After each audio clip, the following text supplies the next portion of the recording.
Hey guys, this is Northville Tech. In this video, we're gonna learn how to track your order on New Balance. If you don't have a New Balance account, we will put our affiliate link in the description below for you to sign up and get free shipping on orders $50 plus. But if you already have an account, just open the website, then click Login. Now, log in with your email and password. Once you're logged in, scroll down to the bottom, and you will see a section for Shop. Under Shop, you will see an option that says Order Status. Click on Order Status. Now on the field provided, enter the order number, billing last name and shipping zip code.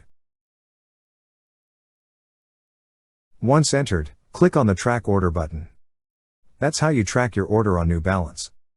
Thank you so much guys for watching, and if you have not yet subscribed to our YouTube channel, please subscribe to our YouTube channel as we create tech videos almost every day. Also check out our website northvilletech.com for great tech articles, and our recommended resources in the description below for various sign-up bonuses.